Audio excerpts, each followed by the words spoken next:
Bona nit, des del Palau de la Generalitat. Aquí, fa només 4 dies, Artur Mas va tancar un acord per fixar una data i una pregunta sobre una consulta per l'autodeterminació de Catalunya. I d'aquí uns minuts el president de la Generalitat s'asseurà en aquesta taula d'aquesta sala, la sala Torres Garcia. Li preguntarem on som, però sobretot cap a on anem. En un moment en què sobre la taula no només hi ha una pregunta, n'hi ha més que mai. L'entrevistarem en directe perquè respongui sobre el futur polític, però també econòmic i social del país. Podran seguir l'entrevista també a través de Catalunya Informació i a través del hashtag President Mas TV3. I després el 324 en farà l'anàlisi en un programa especial amb els directors dels diaris de més tirada de Catalunya. Comencem de seguida. Fins ara mateix.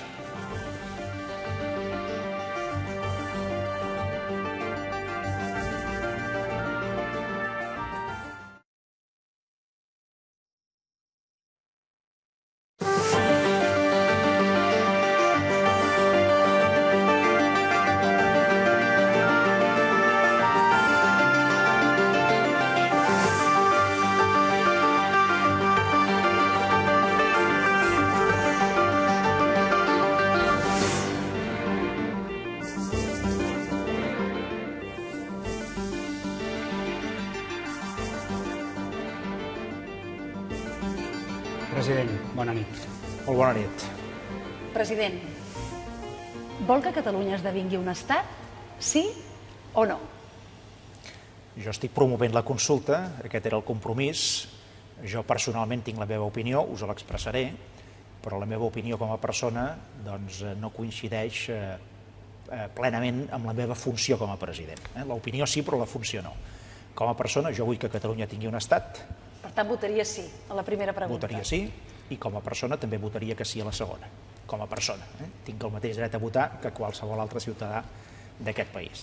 Com a president, la meva funció no és entrar en aquest debat de manera contínua, perquè jo, sobretot, el que he de procurar és que es pugui votar, que la consulta es faci, que es faci d'una manera absolutament democràtica, absolutament pacífica, amb un esperit positiu i amb totes les conseqüències que una consulta d'aquestes característiques té per un país.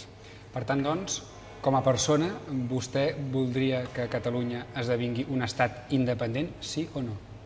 Li he dit abans, com a persona jo votaré que sí en aquestes dues, que no són dues preguntes, és una pregunta amb dos apartats. Hi ha una mica de confusió en aquest sentit, però quan es va confegir aquest acord, quan es va forjar l'acord, la pregunta és una sola amb dos apartats. De fet, és un UA, per entendre'ns, i un UB. I va encadenada una amb l'altra. Per tant, Artur Mas és independentista. Des de quan? Artur Mas no està en un problema de si és independentista o no. Arribes a la conclusió que Catalunya, tal com s'està configurant la pròpia Unió Europea, necessita els mateixos instruments que té qualsevol altre estat de la nostra dimensió. Àustria, Dinamarca, Finlàndia, Holanda és una mica més gran, n'hi ha molts d'exemples d'aquests. Ara, torno a dir, a mi l'entrevista suposo que no me la feu perquè em dic Artur Mas, simplement ciutadà de Catalunya, perquè haurien de passar molts milions de persones per aquí, sinó que me la feu com a president del país. Però entendrà que als ciutadans de Catalunya sí que els interessarà saber, davant d'aquesta pregunta, què contestaria el seu president. El president farà exactament el mateix que va fer fa uns anys enrere. No me'n vaig pas amagar. Hi va haver aquella consulta originada des d'un punt de vista més en l'àmbit municipal, més organitzada per entitats ciutadanes, aquella consulta que va néixer a Arenys de Munt, concretament. Es va fer un referèndum a Barcelona, un referèndum, en podríem dir, informal, però es va fer, i jo aleshores vaig votar que sí. I ja vaig dir que la meva posició era aquella, i d'això ja fa bastant temps enrere, no és pas recent, no?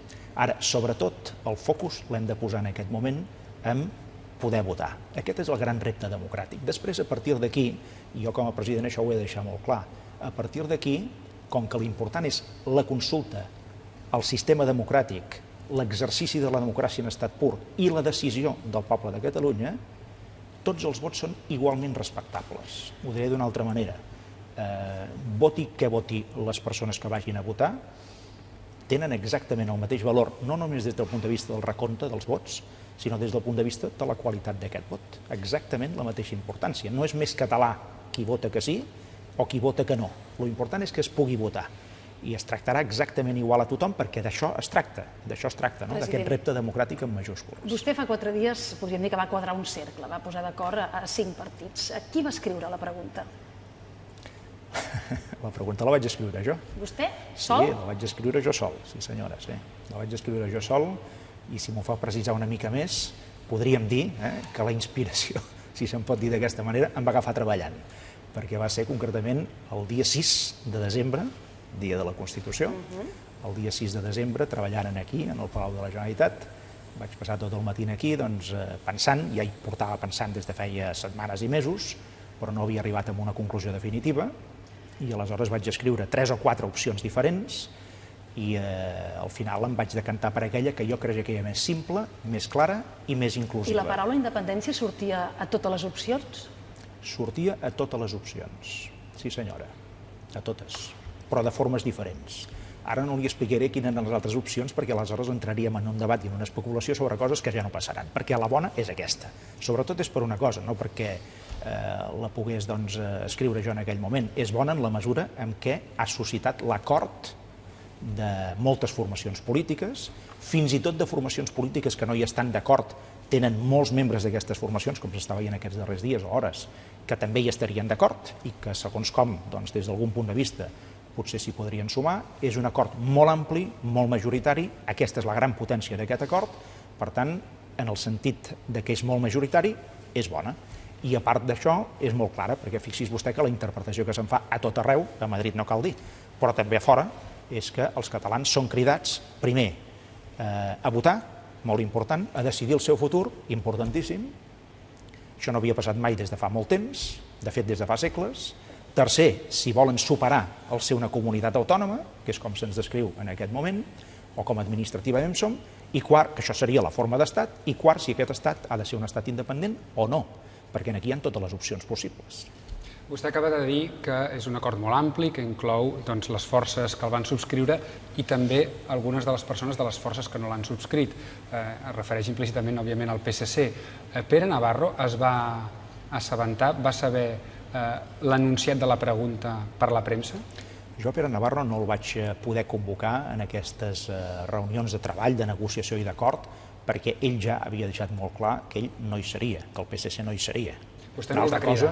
No el vaig poder cridar, perquè no té sentit cridar algú a un acord quan aquest algú ja ha dit que ell no hi vol ser. I jo ho lamento moltíssim, perquè aquest acord encara hauria sigut millor, ara és molt bo, però hauria sigut millor si el PSC s'hi hagués sumat. Dit això, el PSC és un partit, com n'hi ha d'altres, però dintre d'aquest partit i dintre d'aquest espai socialdemòcrata català, dintre d'aquest espai socialista català, hi ha moltíssima gent que no són estrictament orgànica del PSC i que probablement, en el fons, estan d'acord amb aquest plantejament que s'està fent en aquest moment. Però vostè no li va comunicar la pregunta per si s'hi podien sumar a última hora? Jo, si el senyor Navarro hagués demostrat en aquestes darreres setmanes i m'hagués dit a mi que ell volia estar en aquest acord, jo l'hauria convocat exactament igual que en els altres. De fet, ens havíem vist moltes vegades abans d'arribar en aquest punt. Però quan vostè arriba en aquest punt final del trajecte i sap que algú no vol pujar en el tren, vostè aleshores no li pot despatxar el bitllet, perquè aquella persona no vol pujar en el tren, aquella organització no hi vol pujar, i és la seva decisió, absolutament legítima. Jo no els criticaré per això, perquè és tan legítim ser-hi com no ser-hi. No ho qualificaré. M'hauria agradat que hi fossin, i haurien pogut ser. Jo crec que sí. Espera que s'hi puguin afegir? Tant de bo, però això no depèn de nosaltres. Els hi hem posat les màximes facilitats perquè hi fossin. Les màximes facilitats. De fet, fixi's, hi ha moltes altres formacions polítiques que hi són i que d'entrada també podien haver tingut algun tipus de reticència o fins i tot de resistència per ser-hi i malgrat això hi són, i a més a més hi són plenament. Amb el senyor Pere Navarro de la possibilitat que vostè n'hem parlat contínuament, jo, en aquest darrer any i mig o 2 anys. Sí, però li parlo d'aquests darrers dies, president, des de dijous. No, aquests darrers dies no, perquè fixi's, vostè ha sentit les declaracions del senyor Navarro quan ha qualificat aquest acord? Vostè creu que hi ha alguna petita escletxa perquè s'hi pugui sumar, atenent a les seves declaracions, a la presa de posició del PSC, que en aquest moment, com a partit, i no ho critico, simplement ho descric, està al costat del PP i al costat de Ciutadans, en posició similar, no? Bé, escolti'm, és legítim, però i a mi em sap molt greu, i crec que Catalunya no li dona aquest plus de força que podria arribar a tenir aquest procés. Però dit això, les coses són com són. S'ha intentat durant molt temps que el PSC hi fos I al final no ho hem aconseguit entre tots els que hi som no hem aconseguit que el PSC hi fos. Tant de bo hi acabin sent. Nosaltres seguirem insistint en algun moment, hi haurà algunes votacions en el Parlament de Catalunya, que jo espero que el PSC faci una última reflexió, perquè encara hi són a temps d'alguna manera, però han de demostrar que en tenen ganes, que en tenen voluntat de ser-hi. Fa un moment acaba de referir-se a la pregunta, diu que és una pregunta clara. A la primera pregunta de si els catalans volen que Catalunya esdevingui un estat, vostè ho va explicar com va presentar l'acord, parla d'un estat amb majúscula, va fer aquest incís. Però aquest estat, a la primera pregunta, no porta cognoms, no s'especifica quin tipus d'estat. Deixi'm dir-li per què.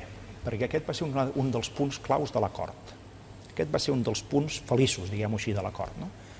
Jo en un moment determinat vaig arribar a la conclusió que si tothom defensava en aquesta pregunta l'adjectiu de l'Estat, uns propi, perquè ho portàvem en el programa electoral, uns altres independent, els altres sobirà, els altres federalista. Si li posàvem adjectius era impossible arribar a un acord. Era impossible. Per tant, una mica la conclusió d'aquesta reflexió meva aquell dia va ser traiem-li els adjectius a l'Estat, d'entrada, perquè si li traiem els adjectius en què ens quedem? Amb la substància. La substància quina és? El substantiu en aquest cas, l'Estat.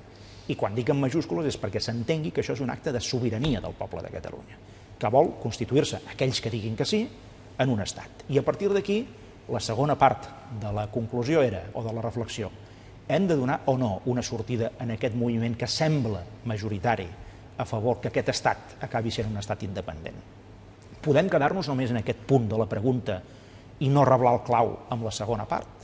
No donarem sortida a tot aquest món que es vol expressar i que sembla que té molta potència, i aleshores és quan surt el segon apartat de la pregunta. En tot cas, pels que votin que no en la segona pregunta no saben ben bé si volen un estat federal, si volen un estat confederal. Caldran molts aclariments a aquesta pregunta. Fixi's una cosa. El seu mateix Consell Assessor, quan feia les recomanacions de com hauria de ser aquesta pregunta, van presentar una llista de 6 models i cap d'ells... Hi havia una alternativa, que era començar a llistar totes les possibilitats. I aleshores hauríem pogut dir, vostè vol un estat federal, el vol federal asimètric, el vol confederal, el vol propi, el vol independent, i hauria sortit una llista de 7 o 8 possibilitats. Tothom s'hauria afegit probablement amb alguna, excepte aquells que no volguessin res de tot això. I a partir d'aquí com comptàvem? Era impossible comptar, per tant s'havia de simplificar al màxim. Té una certa complexitat, jo no li nego, perquè la societat catalana és complexa en aquest sentit i perquè l'acord era molt complex. Havíem de posar d'acord a la CUP, a Iniciativa, a Esquerra Unida Alternativa, a Esquerra Republicana i a Convergència i Unió. I si podíem, en algun moment havíem aspirat a que hi fos el PSC. Per tant, més que una pregunta clara, és una pregunta hàbil políticament, president? No, és clara, perquè fixi's que tothom l'ha entesa. Tothom sap, sí, tothom l'ha entesa. Una altra cosa és que després hi hagi una especulació de com comptarem. Però escolti, l'important no és com comptarem en aquest moment. L'important és, votarem? I la resposta ha de ser sí. Aquí no hi pot haver dubtes. Votarem. Segon, quanta gent anirà a votar? Aquesta és la clau. Quina participació hi haurà? Ningú en parla d'això. Ara no s'especula sobre quina participació hi haurà. Quanta gent anirà a votar? Perdoni. I tercera cosa, quanta gent votarà sí o quanta gent votarà no? I sobretot una cosa, quina diferència hi haurà en el primer apartat entre el sí i el no i quina diferència hi haurà en el segon apartat entre el sí i el no? Doncs parlem-ne, I això és la pregunta. Una de les coses a aclarir és si en l'acord de fa 4 dies també hi ha un acord sobre les regles del joc. Pensi que bona part de la població s'ha passat aquest cap de setmana fent anar a la calculadora. President, com sabrem o com sabríem qui ha guanyat aquest referèndum? Això vostès ho tenen pactat a hores d'ara? Nosaltres això se'n va parlar per sobre perquè, pensi una cosa, en aquest moment és impossible fixar les normes últimes de com anirà tot això, perquè perdríem de vista l'objectiu principal. L'objectiu principal ara és no tenir-ho tot absolutament reblat fins a l'últim mil·límetre. L'objectiu ara és, votarem? Sí.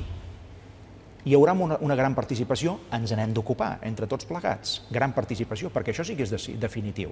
Per molt clares que estiguessin ara les regles finals d'interpretació, si anés a votar un 40% de la gent, sap què ens dirien a fora? Això no interessa els catalans i les catalanes. Quin és el seu mínim de llindar de participació? No li diré, perquè si ara jo fixo un mínim com a president del país, estic decidint unilateralment una cosa que, per altra banda, és interpretable. I estic demanant l'opinió. No, jo aquesta no li donaré. No li donaré ni aquesta ni la fórmula d'interpretació de les normes, perquè això no correspon decidir-ho al president de la Generalitat, això correspon en el seu moment establir-ho d'una manera tàcita, però torno a dir, no ens jutjaran per això, ens jutjaran per la diferència en el resultat entre el sí i el no. Si la diferència en el primer apartat és molt gran a favor del sí, queda clar que Catalunya vol un estat, els catalans. I si la diferència entre el sí i el no és molt important en el segon apartat, els catalans i les catalanes volen que aquest estat sigui independent. I al revés, si a la primer apartat surt un no amb diferència respecte al sí, és que no volem l'estat. I si en el segon no es vol un estat independent, vol dir que es vol un estat però que no sigui independent, i per tant aquí s'ha de fer una segona definició en la pròpia política catalana de quin tipus de propostes faria des de Catalunya. Tot això és el que està obert a les urnes. Això ho ha de decidir la gent, això no ho decidirà el president de la Generalitat, ni el partit aquest o el partit aquell. Això ho decidirà la gent, aquest és el valor del que estem fent. Amb el benentès, doncs, que caldrà fixar les normes per llegir aquests resultats, per fixar uns mínims de participació o no, per veure com s'implementa el resultat. Vostès saben quan es decidirà com s'ha de llegir? No, perquè no és el més important. S'han fixat una data de dir hem de important, crear una junta electoral catalana per escolti'm, interpretar la... Es va entendre que la virtut d'aquest acord era, si em permet fer un símil, una mica, diguem, de retrospectiu, des del punt de vista una mica poètic també, no? És aquell vell proverbi oriental que diu, escolti'm, quan vostès estan mirant la lluna, i si a més és plena encara més, hi ha un dit que assenyala la lluna, no ens fixem en el dit, fixem-nos en la lluna. Aquesta lluna plena que ara tenim a davant, què ens diu? Votarem per primera vegada el nostre futur col·lectiu de manera sobirana, amb la possibilitat, és una possibilitat que Catalunya acabi tenint un estat, i amb l'opció que aquest estat pugui arribar a ser negociat a Espanya i a Europa com un estat independent i en la comunitat internacional. No és poca cosa. Això és la lluna plena que tenim a davant.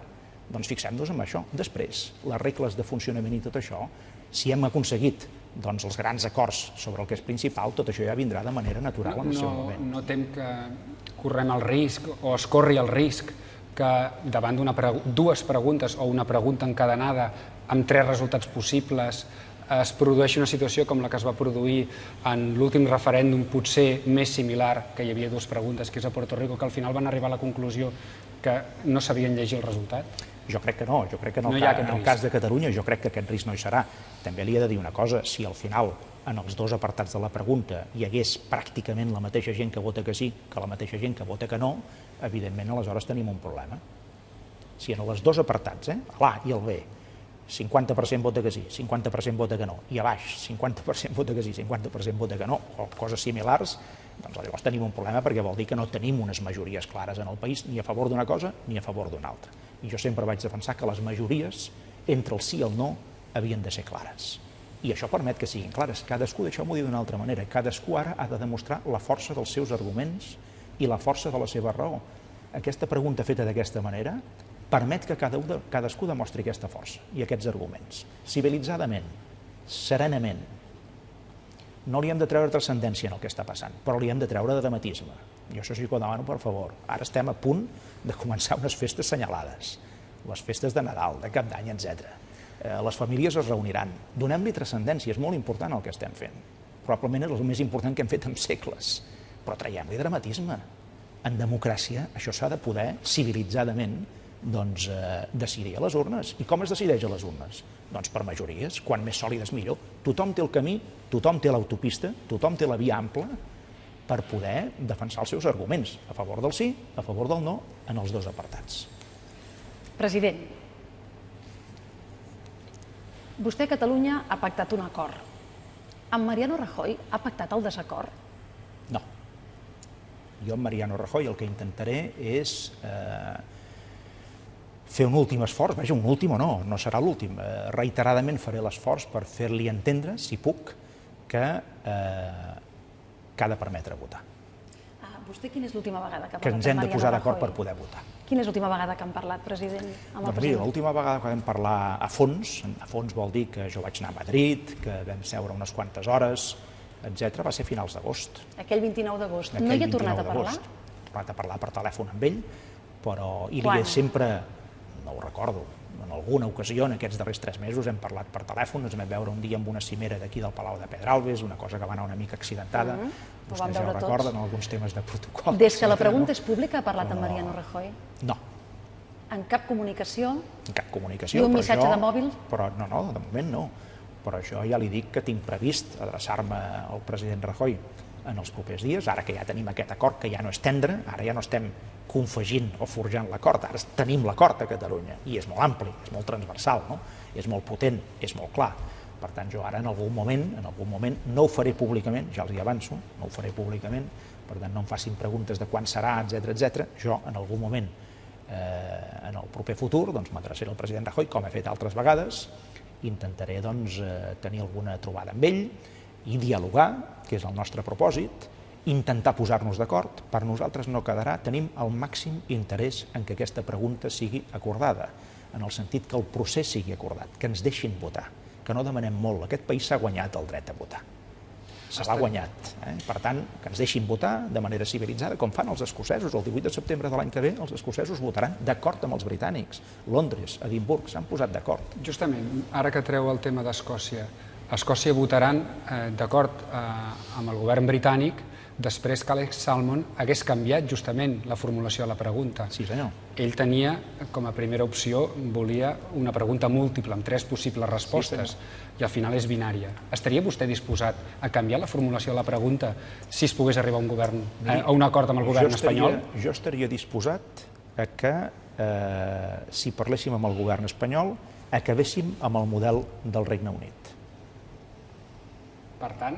Jo estaria disposat a que si el president Rajoy ens convoca un dia, o l'anem a veure nosaltres, és igual, i poguéssim parlar d'això, després els hi faré una precisió sobre aquest punt, i ens diguessin, no, escolteu, no hi ha d'haver 2 apartats aquí, només n'hi ha d'haver un, que és el mateix que Escòcia, estat independent sí o no, jo li diria que sí, tinc cap problema, ho sotmetria a l'acord de les demés formacions polítiques, que hem arribat en aquest acord, però estic segur que totes, si hi hagués un acord amb el govern central, es trobarien més confortables, perquè nosaltres que quedi clar que no volem la confrontació amb el govern espanyol. No la volem, no la perseguim. La precisió que li volia fer, escolti'm, sentint les declaracions del president Rajoy, ens diu, després de conèixer aquest acord tan transversal a la política catalana, que a més segueix un mandat electoral, jo vull recordar això, fa un any hi va haver eleccions a Catalunya. Hi ha un mandat de la gent perquè fem això que estem fent. No ens ho estem inventant. 4 esbojarrats aquí tancats a les parets del Palau de la Generalitat. Tenim un mandat del poble de Catalunya amb unes eleccions, on això va quedar molt clar. Estem complint aquest mandat de la millor manera que podem i de la millor manera que sabem. Dit això, doncs tant de bo poguéssim arribar a un acord amb les institucions de l'Estat. Això és exactament el que nosaltres desitgem, no? Justament Rajoy... A la britànica. Justament Rajoy ha repetit una vegada i una altra que la sobirania és de tot el poble espanyol. Estaria vostè disposat a acceptar un referèndum a tot l'Estat? Què va dir Rajoy quan va conèixer aquesta pregunta? Vostès ho recorden? Va dir no hi haurà negociació i no hi haurà consulta. Aquesta és la resposta d'un demòcrata? No hi haurà negociació, és a dir, no hi haurà diàleg? Això no ho hem dit mai nosaltres des de Catalunya, al revés, estem insistint en que hi ha d'haver diàleg, com en el Regne Unit, perquè hi pugui haver l'acord, perquè si no hi ha diàleg no hi ha possible acord. És impossible, no?, arribar a un acord si no hi ha un diàleg previ i una negociació. Per tant, hi ha d'haver negociació, ell va dir ni negociació ni consulta. Escolti'm, això no és... I si proposa una consulta a nivell espanyol? Bueno, però això no és un tema... Escolti'm, això, la consulta que s'ha de fer a Catalunya no és un tema espanyol.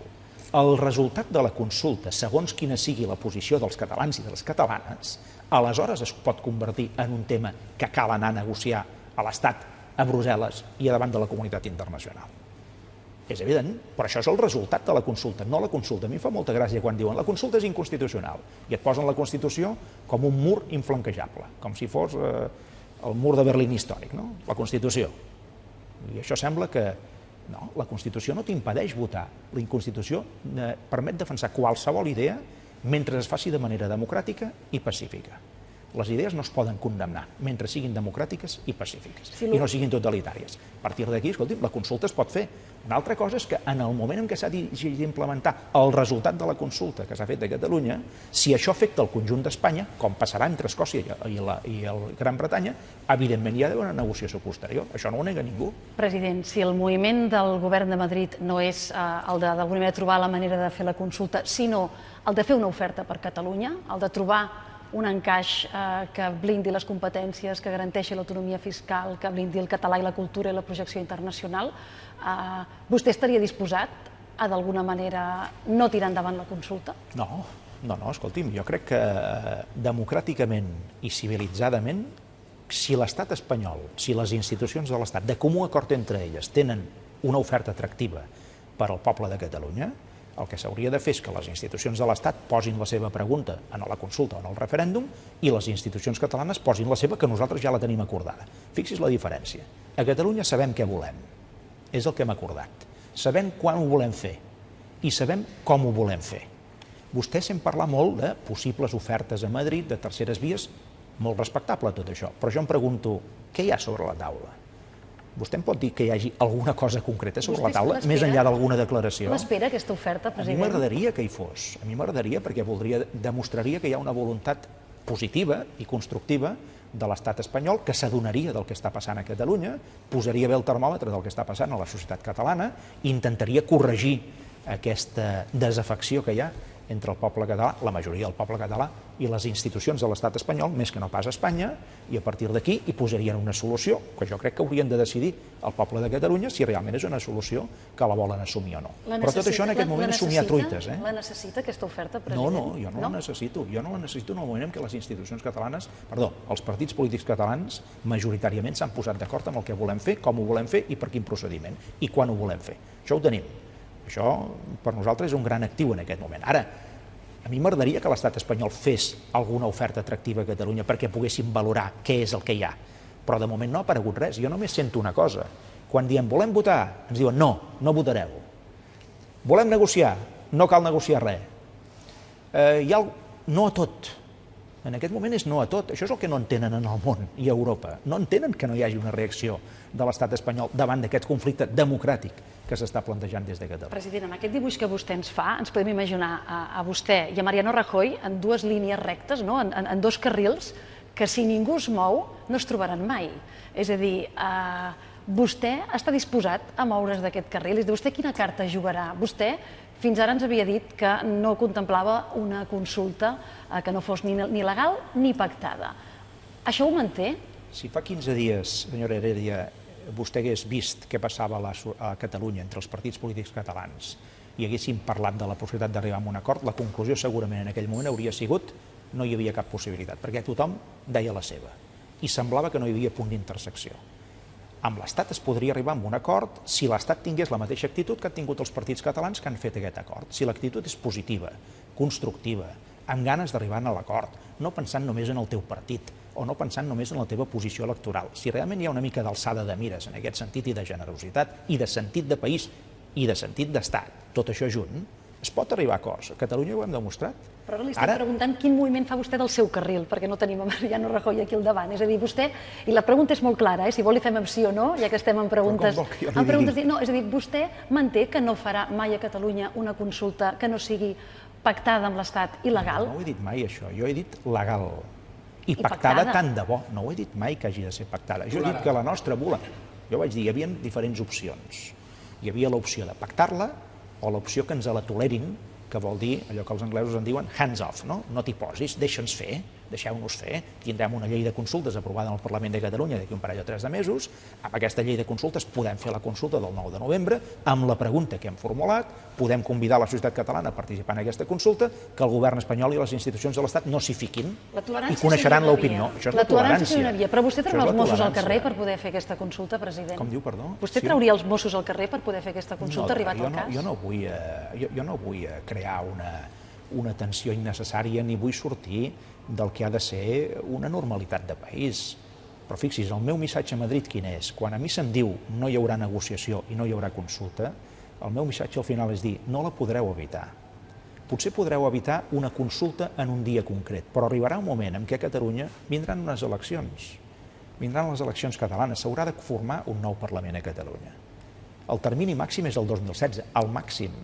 Per tant, el tenim relativament a prop dintre d'aquesta legislatura. Si no hi ha hagut possibilitat de consultar el poble de Catalunya a través d'una consulta específica com la que hem pactat en aquest moment, el més natural és que el poble de Catalunya, que vol votar i vol decidir el seu futur, tant si és que sí, a favor del que hem dit, com si és que no, doncs que utilitzi aquelles eleccions per poder pronunciar-se democràticament i pacíficament i legalment, perquè allò serà legal.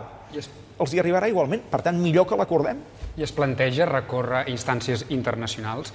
Marta Rovira d'Esquerra en feia referència ahir mateix, d'advocar la Carta de Nacions Unides.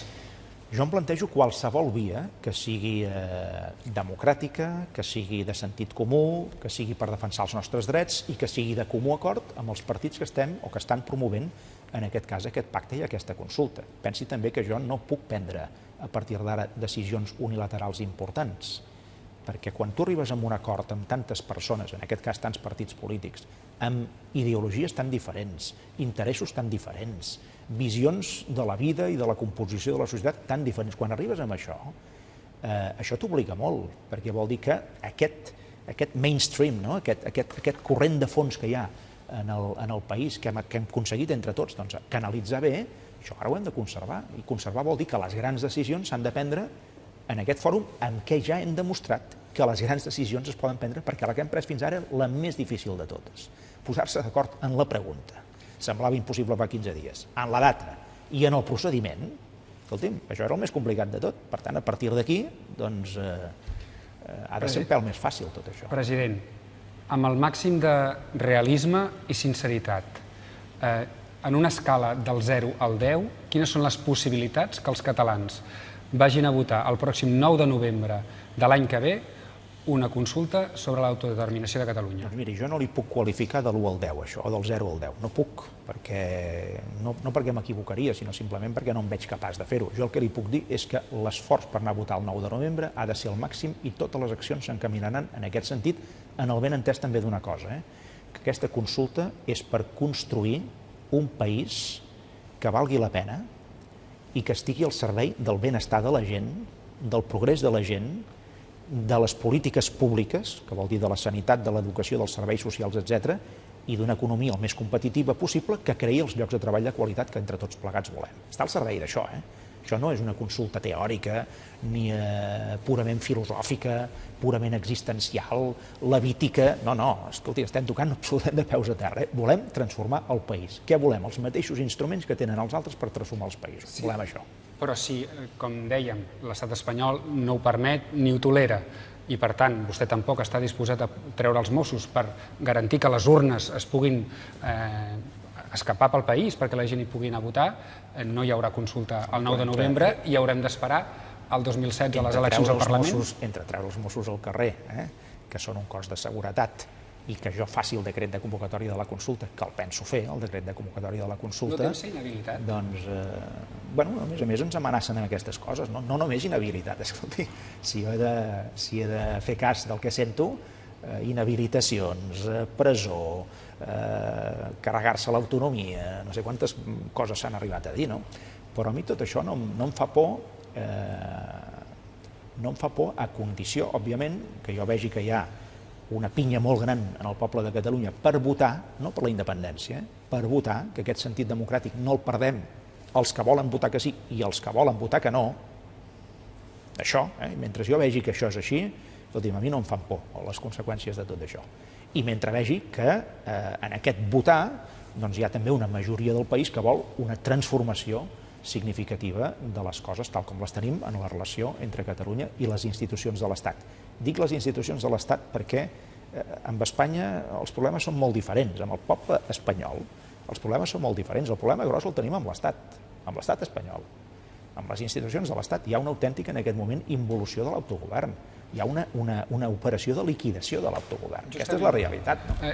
Davant d'aquesta opinió... Quan els catalans reclamen més autogovern, més capacitat de decidir per nosaltres mateixos, dintre d'aquesta Europa que volem federal, per altra banda. Davant d'aquesta opinió que l'Estat estaria fent una involució centralista, la consulta és un mecanisme justament per quedar-nos com estem i preservar les institucions, la llengua, la cultura i les... Senyor Prats, no. La consulta és un instrument per construir un país millor i perquè la gent visqui millor. No hi ha res més que això. No és una consulta pensant en la història.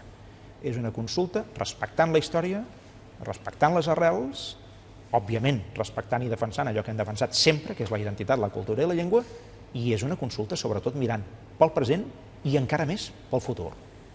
És així, no té altra lectura que aquesta. Abans vostè ens posava unes eleccions al final de recorregut. El pla B s'ha convertit en el pla A? És a dir, les eleccions, hi haurà eleccions anticipades, president? No li puc dir, perquè si ara jo els hi ensenyo totes les cartes, doncs abans de que... Sí, no, li estic dient moltes coses, però és que vostè em fa preguntes que ara jo no la puc contestar per una raó.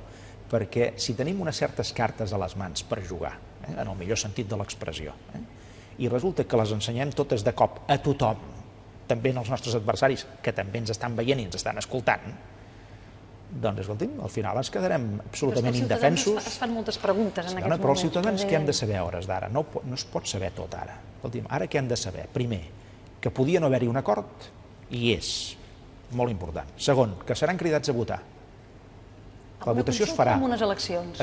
Seran cridats a votar. Al final, democràticament, les dues coses tenen el mateix valor. Jo prefereixo una consulta, perquè queda clar que només es vota allò.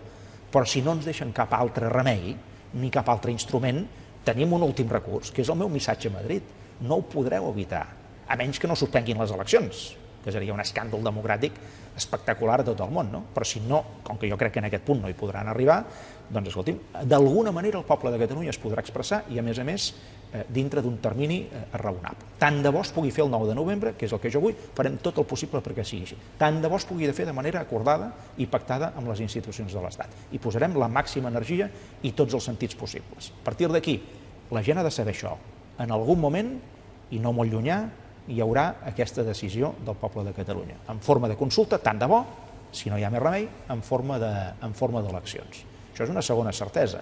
Tercer, tothom que volia votar un canvi d'estatus radical ho podrà fer. Primer apartat de la pregunta. Tothom que, a més, vol deixar clar que vol un estat independent per Catalunya, ho podrà fer. Segon apartat de la pregunta. Escolti'm, això són les seguretats que tenim en aquest moment. Ara, el que no farem és explicar als nostres adversaris tots els nostres moviments a l'avançada perquè ens els puguin anar avortant absolutament tots. En tot cas, un dels moviments, una de les cites clares al calendari són les eleccions europees. Vostè convertirà les eleccions europees justament en un plebiscit de la consulta? Jo no les puc convertir, no està a la meva mà, ni és la meva intenció. Una altra cosa diferent és que jo penso que una vegada assolit aquest acord transversal tan ampli, a Europa, tots els que estem d'acord en fer això a Catalunya, hi hem d'anar a defensar junts o al màxim de junts possible doncs aquesta posició, que és una posició de país. Ara això ja no és una posició de partit. Ja no és patrimoni d'aquest partit o d'aquell altre partit. Aquest és un patrimoni comú. A tots ens toca defensar-lo. Després ja discreparem per altres coses, però en això no es pot discrepar. En això hem d'anar junts i aquí hi ha la força del nostre país. És la gran força que tenim. No en tenim cap altra. Descarta, doncs, una candidatura unitària? No la descarto. Jo li dic anar junts, el més junts possible. Per tant, la contempla? La contemplo com una possibilitat, però desgraciadament ja hi ha hagut algú, no diré qui, perquè no vull enterbolir res, però ja hi ha hagut algun partit a Catalunya que ha dit jo amb un tipus de candidatura d'aquesta no hi vull anar a partits que algun d'ells estaven en aquest acord que hem fet en aquests darrers dies. Per tant, ja no podrà ser tot l'unitari que es podria haver pensat en algun moment. Dit això, doncs escolti'm, si podem podem travar el màxim de consens possible de cara a aquestes eleccions europees, jo crec que és el que toca ara. Està treballant en això? Sí, n'estem parlant. Miri, avui mateix n'he parlat amb el senyor Duran, en alguna ocasió n'hem parlat amb el senyor Junqueras, n'estem parlant. Ara, el senyor Duran veu bé que hi hagi una llista conjunta amb el senyor Sedó, per exemple, que hi ha hagut fins ara, o qui hagi de ser amb el candidat, el senyor Terry Cabres? Jo n'estem parlant, no hem arribat a una conclusió definitiva. Jo ara no li puc dir això segur, perquè n'estem parlant. N'estem parlant també amb Esquerra Republicana, amb gent que no són de partits i que són de societat civil catalana, perquè la meva teoria és que en aquestes eleccions aniria bé que en aquesta llista de les europees hi haguessin no només representants de partits, sinó també representants, diguem-ne, qualificats en els termes europeus i en els termes de país de ciutadania, és a dir, de societat civil organitzada. Bé, tot això ara estem a 5-6 mesos, veurem com s'anirà construint, però l'opció existeix. Vostès, que sempre ha fet bandera d'europeisme, no seria trair una miqueta aquestes eleccions, justament presentar-se amb una temàtica, amb un programa no estrictament en clau europea, dels temes europeus, sinó en clau interna? És que també és europeu el que estem plantejant. Estem plantejant democràcia, senyor Prats, i estem plantejant llibertat. Això és plenament europeu. Ara jo sento moltes vegades aquestes discussions i aquests debats una mica fora de lloc, entenc jo, no? Però bé, hi són. Vosaltres quedareu fora de tot. I jo em pregunto, l'Europa de les llibertats castigarà en els que volen tenir una opció de ser lliures? L'Europa de la democràcia castigarà els que volen exercir la democràcia? Aquesta és l'Europa que se'ns convidaria a fer? Jo no veig que aquesta sigui l'Europa que s'estigui construint. Europa intenta ser el més potent i el més àmplia possible. Per tant, no estem traient cap esperit europeu, estem anant a l'arrel del que és el cor europeu. El que passa és que aquest cor europeu ha quedat desinflat en moltes ocasions. Hi ha molts debats administratius, hi ha molts debats reglamentaris, que si aquest reglament, que si aquesta directiva, tot això hi ha de ser. Però i el cor d'Europa què vol dir? El cor d'Europa s'ha construït amb l'humanisme, per cert, cristià. S'ha construït amb els valors de la llibertat, amb els valors de la pau, amb els valors de la convivència i amb els valors de la llibertat. I no cal dir de la democràcia, això és el cor d'Europa. En tot cas, els ciutadans votarien a uns candidats que després anirien a grups parlamentaris diferents al Parlament. Això ja passa ara i no és tan dramàtic, perquè fixi's una cosa, a Europa hi ha diverses famílies polítiques, que els partits catalans, si van coordinats, tinguin entrada a cada una d'aquestes famílies europees, és anar a picar totes les portes possibles i que te les obrin totes. Tenir veu a tot arreu, això no és pas dolent des d'un punt de vista català. Que parla d'aquestes amenaces de que Catalunya quedaria o no fora d'Europa, des de la Comissió Europea, tot i que ja han dit que ningú els hi ha demanat formalment, han advertit reiterades vegades que una decisió d'un estat membre, una part d'un estat membre que s'escindís, quedaria fora de les institucions europees. Caldria veure com es faria això, quins terminis, etc. En tot cas, el que queda clar és que és un problema de caire polític. I per solucionar els temes de caire polític calen aliats. Quins aliats té vostè a Europa? Miri, els aliats que tenim a Europa són aquells que entenen perfectament el valor del fet democràtic d'anar a votar. Quan vostè els hi parla d'anar a votar, ho entenen perfectament. No entenen que l'estat espanyol no estigui negociant els termes d'aquesta consulta. No ho entenen. Una altra cosa diferent és si alguns veuen millor o pitjor que Catalunya s'acabés convertint en un estat independent. Aquí hi ha molta més divisió d'opinions, perquè això és un problema. I com que és un problema, la tendència natural dels estats, perquè tots els que parlen són normalment representants d'estats, és atreure's els problemes de sobre. Quan menys problemes, millor. I nosaltres, en aquest sentit, constituiríem un repte, un problema afegit, i n'hi ha molts. Però, escolti'm, jo abans li deia, no ens hem guanyat el fet de poder decidir el nostre futur? Hi ha una cosa que ha passat bastant desapercebuda, passa bastant desapercebuda en aquest debat, no? Fixi's que una majoria molt gran i molt plural de la població catalana vol exercir aquest repte democràtic i vol decidir el seu futur sent Catalunya una de les poblacions més barrejades de tota la Unió Europea. Aquí, quan vostè suma totes les persones que no han nascut a Catalunya, 36-37% de la població actual a Catalunya, o que havent nascut a Catalunya tenen els pares o els avis que han nascut a fora, si suma tot això, la població catalana que té algun origen de fora de Catalunya és més del 50%. Doncs aquesta població barrejada, que ha aconseguit integrar-se i constituir-se en un país i en un poble, avui està plantejant un repte democràtic de manera, no diré total, però gairebé conjunta i molt majoritària. Escolti'm, no passa a tot arreu, això. És un gran actiu, això. I no se'n parla mai, d'això. Permeti'm que recuperi el fil. Vostè ens ha explicat que avui... Perdoni, i amb llengües diferents o complementàries. És a dir, amb una societat bilingüe. I en jutgen els que no són bilingües, que són monolingües, que ens jutgen moltes vegades. President, vostè ens ha dit, no passa res, que vostè avui s'ha vist amb Josep Antoni Duran Lleida, que semblava que havien parlat una mica d'aquesta possibilitat d'aquesta candidatura d'unitat a les eleccions europees.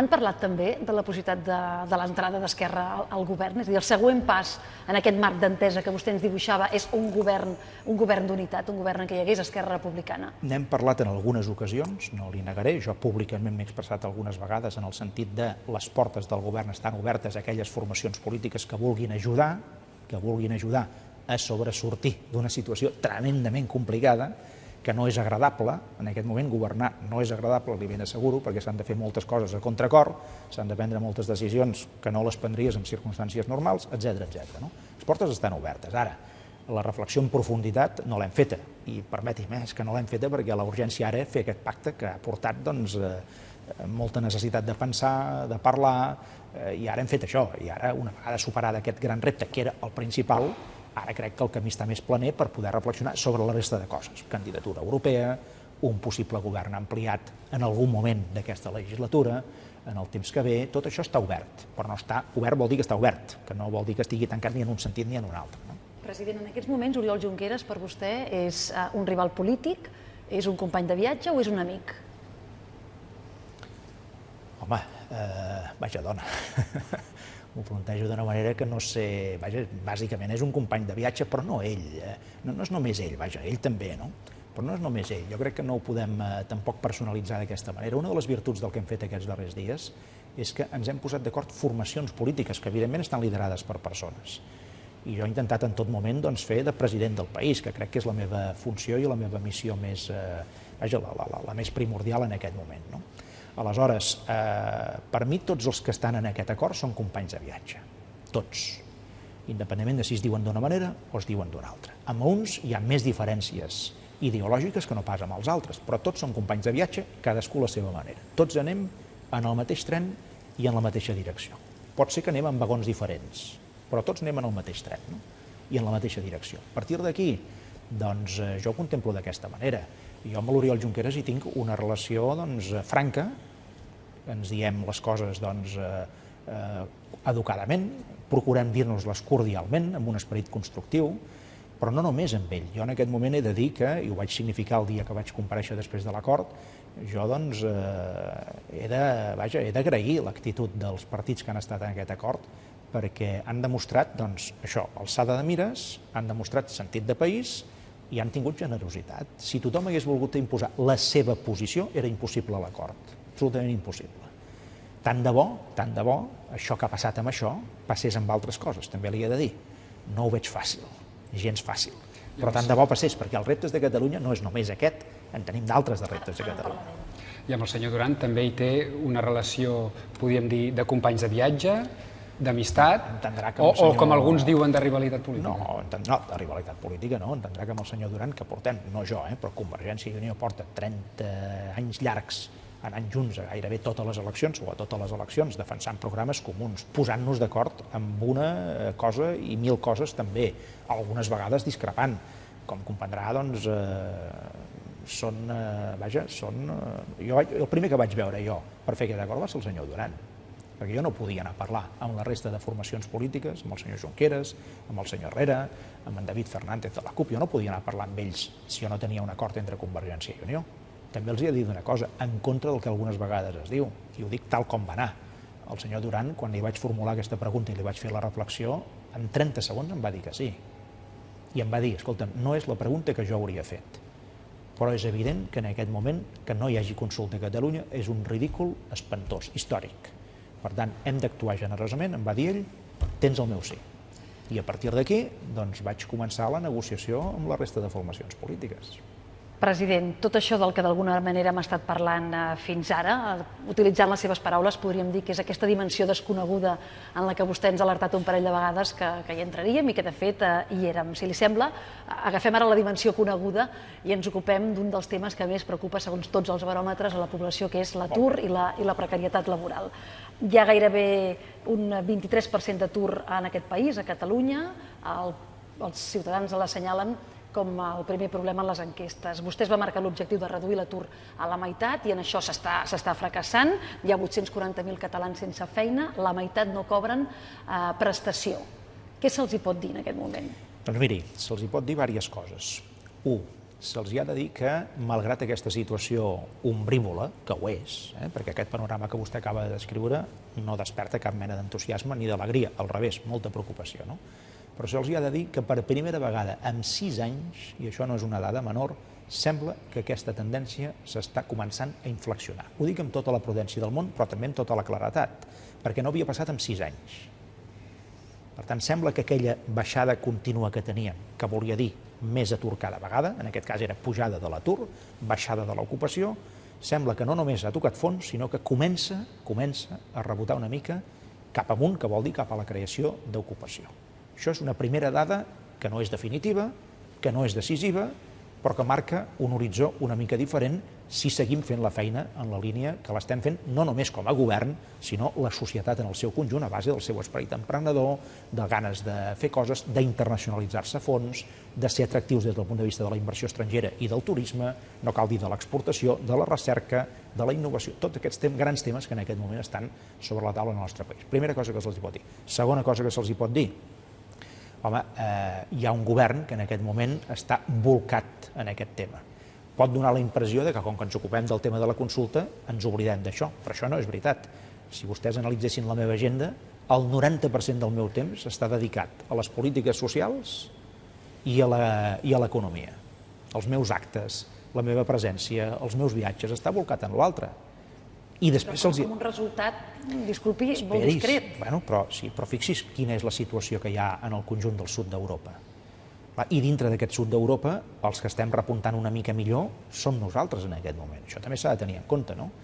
Que la crisi és més profunda del que havíem previst tots plegats, doncs és una evidència. Jo no em vaig pensar l'any 2011 que això duraria com està durant en aquest moment, però desgraciadament és així. Que això afecta la majoria dels països de la Unió Europea, desgraciadament és així. Que els del sud d'Europa estan especialment castigats, desgraciadament és així. Però vostè ha de comprendre que jo m'haig de fixar en les coses positives que passen per intentar introduir una mica de confiança en la societat catalana, no? I després els hem de dir una altra cosa, els hem de dir, quan estem fent aquesta lluita democràtica per l'autogovern, és per poder disposar dels instruments i dels diners per poder fer les polítiques per treure aquesta gent de l'atur o per ajudar-los a sortir de l'atur. I una part d'aquestes polítiques són polítiques de formació o polítiques d'inserció laboral. Sap quan han disminuït les polítiques actives d'ocupació, que se'n diu, que en aquest moment les manega el govern espanyol? Un 57% en 2 anys.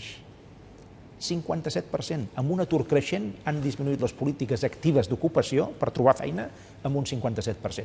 I nosaltres els diners que gestionem són aquests. I a més ens els donen a finals d'any, quan ja ha passat gairebé tot l'any. Això són instruments que et permeten lluitar en les mateixes condicions que altres països, si els tinguessis, i nosaltres, desgraciadament, no els tenim. Una altra cosa que ha fet el govern espanyol és una reforma laboral que, com a resultat, ha donat més contractes temporals, en alguns casos en precari, una reforma laboral que el seu partit va aprovar. Sí, senyor. I la defensem. La defensem sabent que aquestes reformes laborals, primer, tenen efectes, diguem-ne, durs, perquè hi ha gent que se'n ressent, però et restableixen les condicions de l'economia per poder tornar a crear ocupació. Si vostè s'ho mira des d'una altra òptica, jo, que no ho diré d'aquesta manera, però podria dir, això ho diria algú del Partit Popular, jo no ho diré així, algú podria dir, si hi ha aquest canvi de tendència en la creació d'ocupació, és per la reforma laboral. Jo no li diria així, jo li diria, en part, és per la reforma laboral, que a curt termini castiga més del que ajuda, però segurament, si està ben feta, és una inversió perquè en algun moment canviï aquesta línia en un sentit més positiu. Justament amb aquesta reforma laboral a la mà, moltes empreses han fet acomiadaments massius. Hi ha empreses a Catalunya que, a canvi de no fer acomiadaments massius, estan proposant rebaixes de sou de fins al 40%, com per exemple a Panrico. El model de societat al qual ens aboquem és un model de mà d'obra cada cop amb sous més baixos. On està el límit? Doncs miri, la resposta és no. No ens aboquem en aquesta societat. El que passa és que estem passant un dels pitjors tràngols d'aquesta tempesta. I quan hi ha aquesta tempesta tan gran, doncs tot es reajusta i normalment no tot es reajusta millor. La gent té menys poder adquisitiu, en general, no tothom, però gairebé tothom. La gent té més por de perdre el lloc de treball o el poden arribar a perdre. La gent té més por o més realitat de cobrar menys del que cobraven, etc. Això és així. Estem en el tràngol d'aquesta tempesta, no n'hem sortit d'aquí encara. El que passa que per primera vegada sembla que pot començar a amainar una mica a l'horitzó. I aquesta part de la tempesta encara l'hem de passar per arribar a aigües més tranquil·les, no? Però fixi's una cosa, qui crearà ocupació en aquests propers anys? Les administracions podrem crear gaire ocupació? Quan hem de corregir els nostres dèficits públics, alguns d'ells històrics, no podrem. Justament les grans empreses multinacionals que avui inverteixen aquí, demà allà, que avui tanquen aquesta fàbrica, demà no la van allà, o aquesta seu, doncs potser en crearan, però també en destruiran. On està la potencialitat de creació de llocs de treball? En els que creïn les seves pròpies empreses o negocis o activitats, en els professionals de tota mena i en les petites i mitjanes empreses i en les microempreses que agafin una mica més de confiança de cara al futur. Si en aquesta gent que arrisquen tot això no els hi donem uns instruments mínimament bons per poder fer aquesta feina, no la faran. Per tant, atenció com jutgem la reforma laboral, perquè és evident que en el curt termini castiga més que no pas ajuda. Però en la mesura en què pugui ser una inversió perquè aquesta gent de petita i mitjana empresa pugui contractar amb més facilitat a partir d'ara, quan les coses comencin a millorar, i això crec que està passant, Doncs ara, al cap d'un temps, ens trobarem amb xifres diferents que seran més positives. En Crec tot que cas, l'anàlisi serà aquest. no sé si, òbviament, els treballadors d'algunes d'aquestes empreses afectades tindran la mateixa opinió, però pel que fa... Segur que no, ja li dic, en el curt termini castiga més que no pas ajuda. Segur que no tindran Pel que fa als treballadors públics, on vostès darrerament, els darrers anys, han prescindit de milers de treballadors interins, de treballadors d'empreses públiques, se'ls han reduït el sou, els que han continuat, s'han canviat condicions laborals. Vostè els pot assegurar ara i aquí que no hi haurà més canvis en el seu estatus, que no hi haurà més reduccions de sou, que no hi haurà noves modificacions? Contesto la pregunta i li faig una primera apreciació. En lloc de treure gent, que evidentment n'hi ha alguns que sí que han marxat perquè hi havia empreses públiques que estaven dimensionades per una activitat que en aquest moment no existeix. Per tant, és evident que no pots tenir la mateixa gent quan l'activitat s'ha reduït a la meitat, per exemple. Això és evident, és de sentit comú. Ara, pensi que en el tema dels interins, entre treure molts interins i reduir la jornada i el sou un 15%, jo vaig triar aquesta opció, precisament perquè molta gent no perdés el seu lloc de treball. Hi ha molts interins que estan treballant a la Generalitat. Quan jo tenia consells de dir, escolta'm, prescindim d'aquestes persones perquè així podrem mantenir el poder adquisitiu de les altres, jo vaig decidir que l'últim que hem de poder fer és que no hi hagi un lloc de treball per a una persona. Hi ha moments que no hi ha més remei, però és l'últim recurs. Si abans es poden ajustar, que és el que han fet els països europeus, les condicions laborals per poder passar el tràngol i en el moment que puguem recuperar aquestes condicions laborals sense haver fet perdre a la gent el seu lloc de treball, que és el més perentori de tot, millor, entenc jo, que no pas l'altra política. Ara, dit això, li contesto la pregunta. De seguida que es pugui, i jo espero que parcialment sigui l'any que ve, però no li puc assegurar perquè no depèn només de nosaltres, i ara li explicaré per què, es recuperarà una part d'aquest poder adquisitiu perdut, concretament el tema de la segona paga extra, que afecta més de 200.000 persones que treballen per la Generalitat. De què depèn això? Depèn de dues coses. Una, que l'impost aquest sobre el tema dels bancs ens el transfereixin a les comunitats autònomes i nosaltres l'aplicarem íntegrament, la recaptació, la que sigui, no sé quina serà, a recuperar aquest poder adquisitiu. Això es va dir i està en una resolució del Parlament de Catalunya, conseqüència del debat de política general de fa uns pocs mesos enrere. Segon, si en les autonomies no se'ns ofega en forma d'imposar-nos uns dèficits que són absolutament irreals en funció de les nostres responsabilitats, també podríem recuperar una part d'aquest poder adquisitiu. Li donaré una dada que és molt significativa. Les autonomies, totes elles, ara no parlo només de Catalunya, representem un 34% de la despesa pública de tot l'estat espanyol. Sap quin dèficit ens assignen? La meitat, un 17%. L'estat central té un 52% de la despesa pública de l'estat espanyol. Sap quin dèficit es queda? Un 83%. Si a nosaltres ens posessin el dèficit en el nivell de la nostra responsabilitat de despesa, escolti'm, ara podríem recuperar aquest poder adquisitiu, o com a mínim una part d'ell. Vostè en aquest mateix debat de política general... Però això funciona així. Que ara mencionava, va parlar de revertir mesures doloroses i efectivament hi havia de la paga.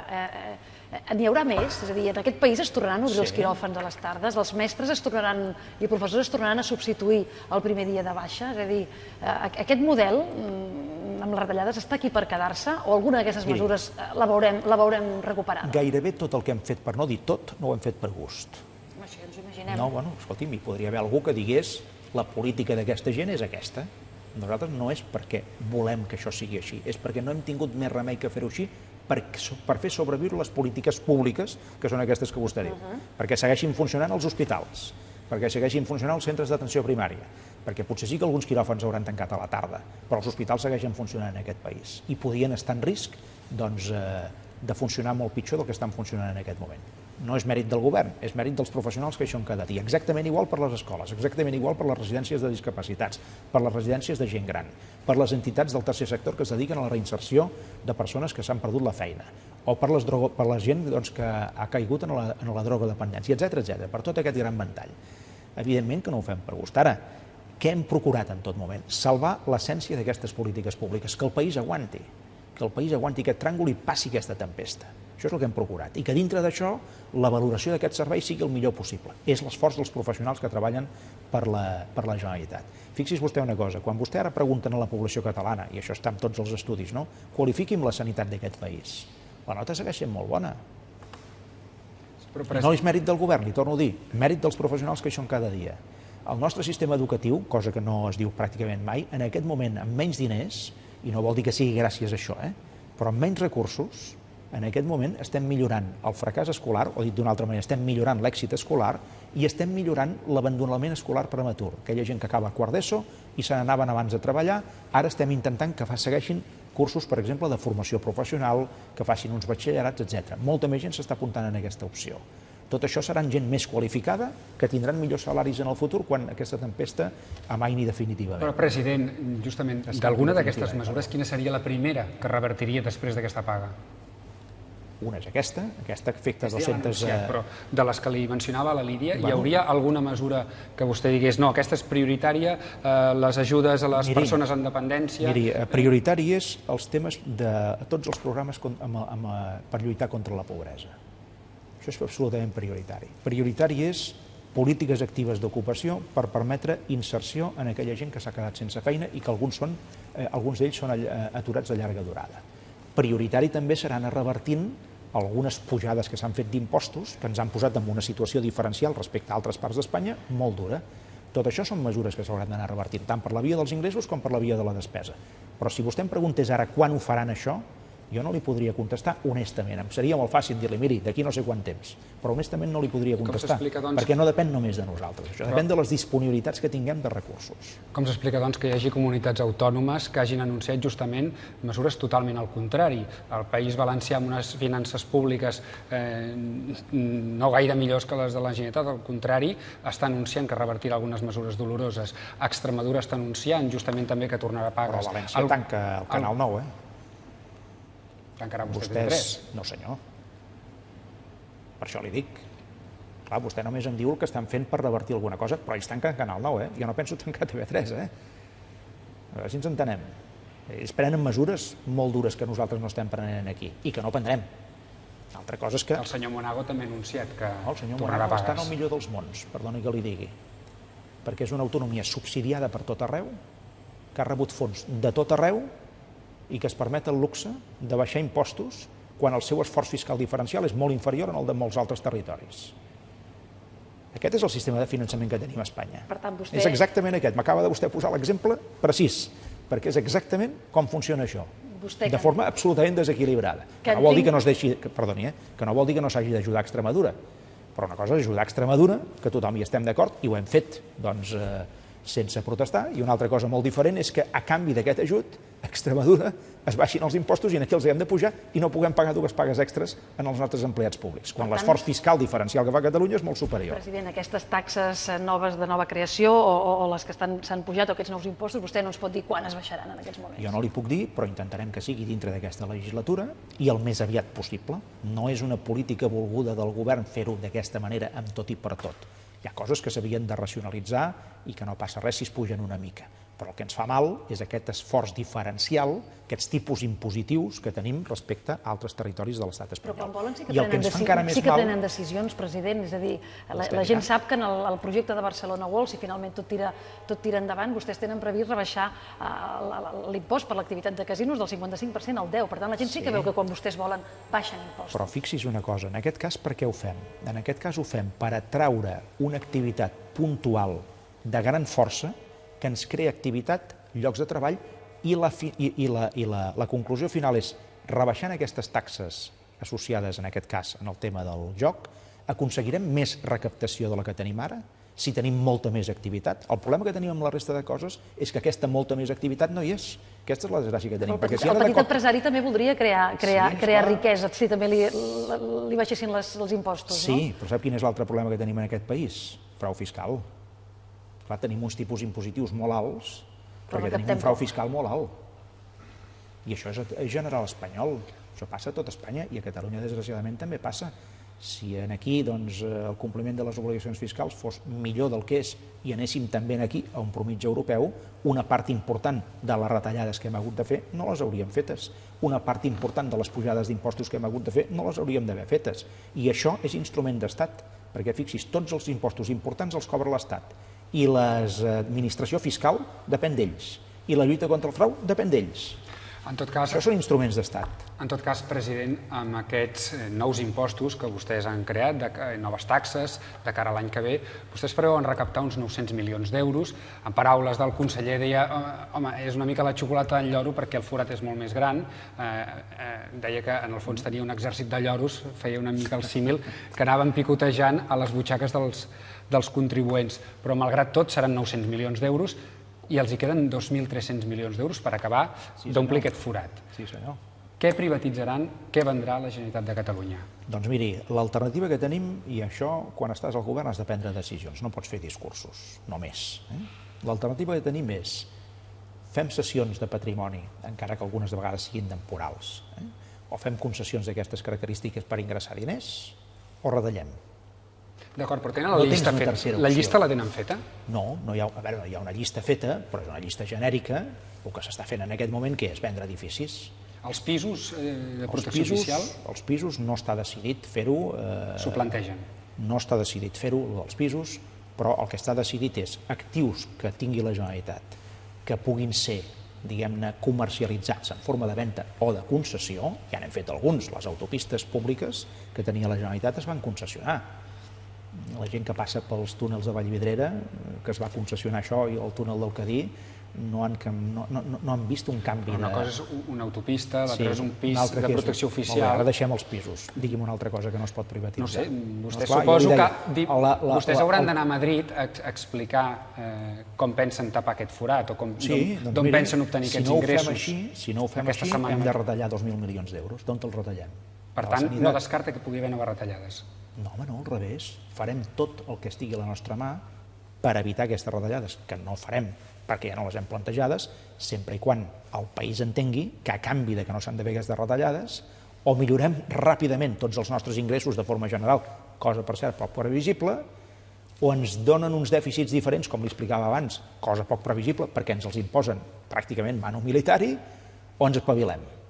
I si no ens espavilem, haurem de retallar més. No, per tant... I com que jo no vull retallar més, perquè ja hem arribat, crec jo, al límit de les retallades, ens hem d'espavilar per intentar rendibilitzar al màxim els nostres actius sense que la ciutadania en noti ni una sola conseqüència. Fixi's, sense que la gent en noti ni una sola conseqüència. Per això li posava l'exemple de les autopistes. També es va criticar la privatització d'aquelles autopistes. Però quan vostè passa per aquestes autopistes no sap si les gestiona un públic o un privat, sempre i quan l'última capacitat de decisió la tingui el públic, que som nosaltres. El govern en tot té l'última capacitat de decisió. Intentem aclarir una cosa. Quan vostè ha dit deixem els pisos a part, és perquè els pisos no estan sobre la taula en els pisos de protecció oficial? Perquè se'n va parlar en el seu moment, era un dels actius que té la Generalitat, hi ha hagut molta controvèrsia i en aquest moment està en un stand-by. No hi ha una llista definitiva. Van sortint coses i a mesura que van sortint coses s'optimitzen els ingressos. On estem focalitzant en termes immediats? En tot el patrimoni immobiliari d'oficines de la Generalitat que l'estem intentant rendibilitzar i ens n'estem sortint bastant bé. Sòl industrial, si el podem vendre, doncs el vendrem, que és la missió del sòl industrial públic, ser venut en algun moment perquè alguns empresaris puguin invertir en allà, i com això moltes altres coses, totes les que puguem. Tampoc tenim un gran patrimoni, no es pensi, vull dir, una part ja el vam concessionar ara fa un any enrere, però jo li dic espavilar-nos, perquè esclar, a mi em fa molta gràcia quan alguns ens critiquen això, i els dic, molt bé, doncs digueu-me 2.000 milions d'on els retallem, a veure, quants li toquen a la sanitat? Quants hospitals castiguem amb això? Quants centres d'atenció primària tanquem? Quantes escoles deixem de banda? Ara estem parlant de l'atur, de la situació econòmica, de la precarització i dels pressupostos. Després de l'economia i l'atur, el problema que assenyalen els ciutadans com que més els preocupa és el de la desafecció política, el de la insatisfacció política, i això va molt lligat als casos de corrupció o de presumpta corrupció. La gent pot pensar que vostès, en general, tots els líders de tots els partits polítics tindrien molt fàcil obrir investigacions internes per esbrinar què passa amb el finançament dels seus partits sense haver d'esperar que un jutge ho esbrini. Creu que es fa prou? Per què no ho fan? Escolti'm, nosaltres, els partits polítics, no oblidi que són dels més investigats i mirats de tot l'espectre del nostre país. Estan sotmesos a tota mena de controls. Que de tant en tant s'hagi pogut escapar alguna cosa, és veritat, potser serà veritat. S'ha de comprovar si és veritat o no, ja es veurà, no?, en alguns casos. En altres s'ha provat que era així. Però això no vol dir que els partits polítics no siguin sotmesos a un control molt exhaustiu, de tota mena, a més d'organismes, no d'un, d'un, de dos i de tres, igual que els comptes públics. La Generalitat de Catalunya està sotmesa a tot tipus també de controls, cosa que no vol dir que algun dia es pugui cometre algun error administratiu, que algú se'n pugui aprofitar. Amb organitzacions tan grans, evidentment, algunes vegades poden passar coses. Això és veritat. Ara, què estem fent? Perquè som conscients d'aquesta desafecció. En som plenament conscients, i jo personalment en soc conscient. I em preocupa molt perquè el procés que estem fent a Catalunya i els reptes que tenim per davant en general, ara hem parlat d'alguns d'ells, obliguen a tenir molta confiança entre la ciutadania i les institucions. Doncs miri, jo m'he proposat que la Generalitat de Catalunya, jo puc parlar d'això, sigui l'administració més transparent que hi hagi en el conjunt de l'estat espanyol, i estem prenent decisions. Dels finançaments del partit, president Mas. A vostè el cas Palau el fa patir? A mi em fa patir que existeixi aquest cas Palau, que estigui en els tribunals, que s'hagi de jutjar, preferiria que no hi fos. L'única cosa que jo conec del tema aquest, quan en vaig tenir coneixement, vaig donar una ordre que va ser es torna fins a l'últim cèntim d'euro, encara que s'hagués cobrat legalment. Encara que hi haguessin uns convenis, unes transferències, que no hi hagués diners amagats, etc. Jo vaig dir, es torna fins a l'últim cèntim d'euro si no hi ha la tranquil·litat de que això es va fer molt correctament. Doncs aquesta és l'actitud. En quant al partit, si és que hem de parlar d'un partit, i dels altres ja se n'ocuparan els altres. En quant a la institució, perquè també en aquest sentit a vegades hi ha sospites de la gent, etc., nosaltres acabem de treure al portal de la transparència de la Generalitat, digui'm vostè un altre esquema de transparència en quant a sous, retribucions i dietes de tots els alts càrrecs d'una administració que en aquest moment estigui formulat com nosaltres l'hem formulat. Vostè no creu que hi ha un problema amb el finançament dels partits, president? Hi ha un problema històric, aquí i a tot arreu. Fixi's que aquí no tenim la llei electoral, potser hagués sigut un mecanisme per lluitar contra això. Pensi que la llei electoral catalana, quan es faci, que es farà en aquesta legislatura, confio que a més s'aprovarà, estem bastant avançats en aquest procés, és una altra de les coses en la línia de la transparència i de lluitar contra la desafecció. Jo crec que hi haurà un acord també ampli, com hem fet també en aquest tema de la consulta. Sap quan hi podria haver un acord? Tant de bo fos l'any que ve. Tant de bo fos l'any que ve. Jo crec que no és impossible que sigui l'any que ve. Estan les converses bastant avançades, n'hi hauria molts. Perquè aquest és un tema que potser val la pena que recordem als ciutadans, que som l'única comunitat autònoma que no tenim llei electoral, que fa 30 anys que està pendent, que amb això no depèn de Madrid, no s'ha de reformar la Constitució, és a dir, que depèn de vostès. Per això la tindrem, després de 30 anys. Després de 30 anys. Sí, però jo hi soc ara. Jo estic compromès que hi sigui. No depèn només... Que hi és vostè? 2 i mig, 3. Sí, home, com a president sí, però a l'oposició també. Sí, però vull dir que... Senyora Heredia, quan jo estava a l'oposició en aquest país, i no és un mèrit propi, es va fer una cosa que se'n va dir la Llei d'Educació de Catalunya. Sí, però un canvi de tema. No, li estic demostrant l'actitud. D'acord. Si el govern en aquell moment s'hagués proposat seriosament que hi hagués hagut una llei electoral, hauria trobat la facilitat de l'oposició d'aquell moment, de la mateixa manera que la va trobar per molts pactes i concretament per la Llei d'Educació de Catalunya. No es va intentar seriosament aleshores, ho estem intentant seriosament ara. Vostè em dirà, és tard, totalment d'acord, com el tren d'alta velocitat, ha arribat molt tard, ara el tenim. Això és exactament igual, ha arribat molt tard, però espero que arribarà. Ara, deixi'm dir-li una cosa, per no enganyar ningú, la llei electoral catalana, mentre no tinguem els instruments d'un estat, no pot entrar en el tema del finançament dels partits, perquè això és una competència de l'estat central.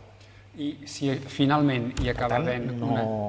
Ajustem-ho als seus termes allò correctes. Si acaba havent una llei electoral catalana en els pròxims mesos, en fi, abans que s'acabi la legislatura,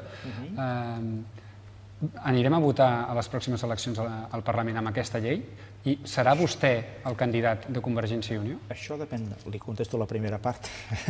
Sí, dues parts. Són dues coses diferents, ara em despista vostè una mica. No, la primera part depèn del pacte que es faci sobre aquesta llei entre els partits que ho estan pactant. I jo no l'estic portant, aquesta negociació. Depèn de la calculadora, sempre això. No, perquè qui guanya, qui perd un escó. No li negaré que la calculadora en aquests casos es fa servir. Tothom legítimament diu, home, si canvien les normes, a mi com m'afectaria això? També li he de dir una cosa, quan ho rasques bé, quan arribes una mica al detall, t'adones que les diferències són petites. I al final, si un partit guanya les eleccions, clarament les guanya. Pot ser que li canviï un diputat avall o un diputat amunt, però això no és decisiu, això no és definitiu, a canvi de tenir un sistema millor. Quin és el gran repte d'aquestes llistes? Més que el moment de l'aplicació, tal com jo ho veig, que la gent pugui votar amb llistes més obertes, que la gent pugui triar millor, que la gent tingui la sensació de que el diputat o diputada el representa més directament, que aquest diputat o diputada ha d'anar a donar comptes més directament i a retre comptes més directament de cara a l'elector.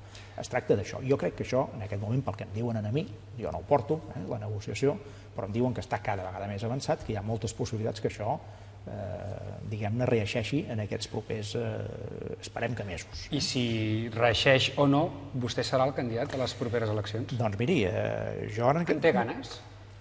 Miri, jo tinc ganes de que tot el que hem començat acabi bé. Jo em vaig comprometre en el seu moment, ho vaig dir i ho vaig escriure, que quan aquest procés hagués acabat, jo doncs entenia que s'havia de donar pas a altre tipus de lideratges en el nostre país. I aquest procés el tenim endegat, no està acabat. Jo no sé quan s'acabarà, no depèn només de mi, depèn també una mica de tota la força que tinguem tots plegats, de les circumstàncies que ens anem trobant, etc.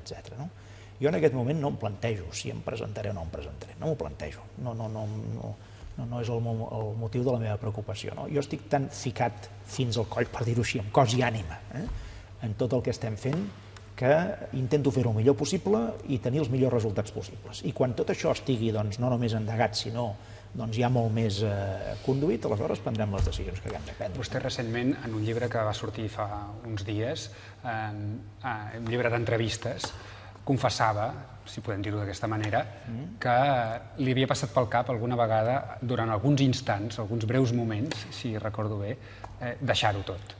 Han sigut gaires aquests moments? I quan han sigut? Moments. N'hi ha hagut gaire? N'hi ha hagut alguns, però pocs. Recentment? I han durat molt poc. No, recentment no. Recentment no. Hi ha hagut moments, o hi ha moments especialment difícils, no? I és molt humà pensar, escolta'm tu, jo m'agradaria treure'm una mica de pressió de sobre. És molt normal, això, no? La nit que va perdre tots els escons fa un any. Doncs esclar, se't passa pel cap, però dura 30 segons. Per què dura 30 segons? Que jo crec que ho explico així, més o menys en el llibre, no? 30 segons són molt pocs, Vol dir que et repenses ràpidament. Aquella nit li va passar, president? Hi vaig pensar aquella nit i en alguna altra ocasió també hi he pensat, quan he vist que les coses no sortien, que tot eren pressions, que tot eren interessos... Qui el pressiona, president? Com? Qui el pressiona? L'ambient. L'ambient? L'ambient pressiona, l'atmosfera. I se'n va dir... No ho deixem, que ara es posa interessant, això. No, deixem-ho córrer perquè és que és igual. Això són sentiments més, diguem-ne, d'ordre personal. Jo estic absolutament, ja li deia, estic absolutament entregat en cos i ànima en el que és la direcció del país.